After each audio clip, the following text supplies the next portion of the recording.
Hello বন্ধুরা, কেমন আছো তোমরা সবাই? আবার চলে আসলাম নতুন একটি রেসিপি নিয়ে।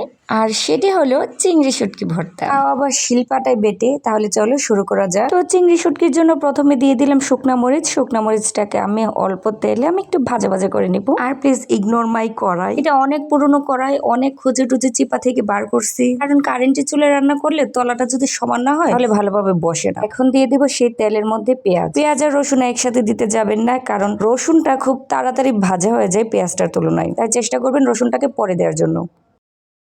তারপরে এই যে দেখুন কি সুন্দর চিংড়ি, সেগুলোকে টেলে নেবেন সুন্দর করে। চিংড়িগুলোকে একদম অল্প আঁচে টালতে হবে, ঠিক যেভাবে আমি দেখাচ্ছি সেভাবে ভালোভাবে নেড়ে চেড়ে নাড়ার কাজটা সেরে ফেলতে হবে।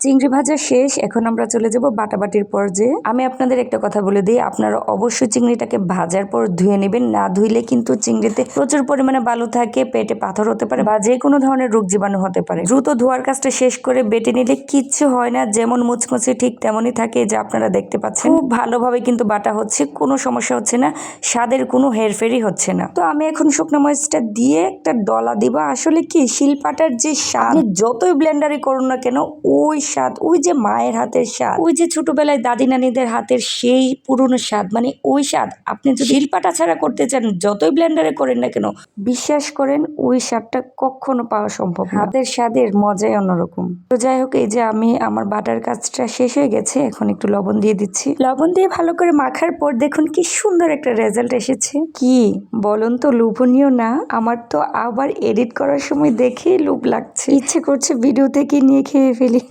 আপনারা কারা কারা আমার ভিডিও দেখে ভর্তা বানিয়েছেন প্লিজ জানাবেন কমেন্ট করে। আর প্লিজ আমার চ্যানেলটাকে লাইক, কমেন্ট আর সাবস্ক্রাইব করে পাশে থাকবেন। দেখা হবে অন্য ভিডিওতে। আল্লাহ হাফেজ।